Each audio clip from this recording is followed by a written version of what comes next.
Hi, this is Vei from Red House Kitchen. Today we're making oven-baked buns with lamb filling. The wrapper is golden crunchy on the outside and pillowy soft inside. The lamb filling is tender, juicy, and packed with flavor. The first step is to marinate the lamb. I put this piece from a leg of lamb in the freezer for about 1.5 hours. It's much easier to cut semi-frozen meat than the fresh one. Cut it into strips, then dice. You can use ready minced lamb if you wish, but I prefer the nice bite of the scoops inside the buns.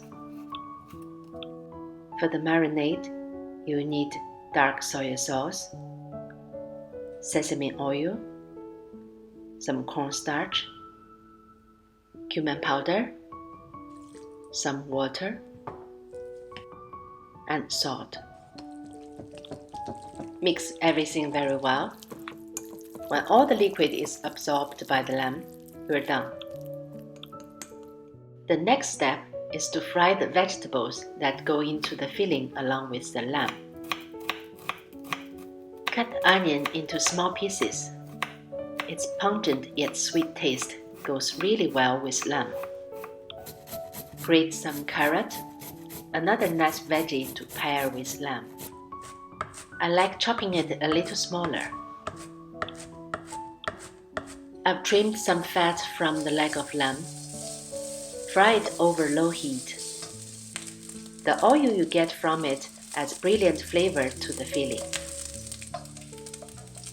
Remove the brown pieces. Fry the onion first.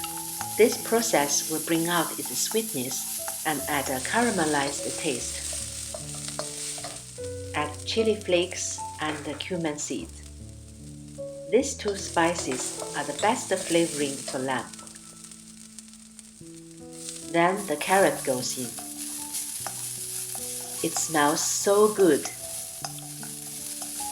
When the vegetables are cool enough to touch, mix with the marinated lamb. You don't need to cook the lamb beforehand. This way, it will come out tender and juicy inside the baked buns. Now, let's prepare the dough. You need all-purpose flour, instant dry yeast, baking powder, a little sugar, and water. Knead on low speed for about 8 minutes until smooth. You can also make the dough by hand. Combine all the ingredients to form a rough-looking dough. Then leave to rest for 10 minutes. After that, the dough will become much easier to work with. Knead for a couple of minutes until smooth. Now, let's move to the most interesting part, assembling the buns. This piece of dough is for making 12 medium-sized buns. Divide it into equal portions. Don't forget to cover the unused dough, otherwise they will dry out. Like for all my wrapper recipes, I use the roll and turn technique. Hold the dough with one hand and move the rolling pin with the other hand. Roll forward to the center and come back. Then turn the wrapper a little. Roll and turn, roll and turn.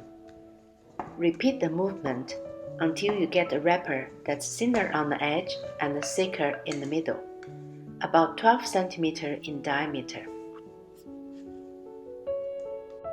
Let's assemble the buns now. Place some filling in the middle. Use your thumb and the index finger of your dominant hand to pleat. Use the other hand to hold the wrapper and help push the edge towards the dominant hand. This is the classic look of a Chinese bao bun, but please feel free to pleat your buns the way you feel most comfortable with. If you don't think your buns look pretty, you can put them upside down to bake. This way, you'd have the round, smooth side on the top.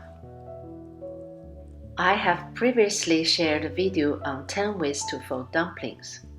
You can use any of them to pleat your buns. Check it out if you're interested. Put the buns into a baking tray. To avoid sticking, don't forget to brush a thin layer of oil or line with parchment paper. Leave them to rest for about 30 minutes. Now they look a bit bigger and fuller. Before popping the tray into the oven, brush some oil on top of the buns. Any type of oil would work. Then sprinkle some sesame seeds for extra flavor. We're ready to bake the buns.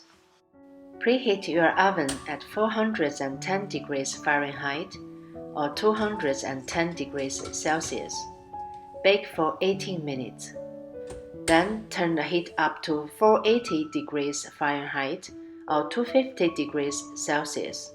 Cook for a further 3 to 5 minutes. Here comes the most satisfying moment. Look how pretty they are. Hope you've enjoyed my video and feel inspired to give it a try. The link to my written recipe is on the bottom right corner of the screen. Don't forget to subscribe to my channel if you'd like to explore more Chinese recipes. Until the next video, have a great time in your kitchen.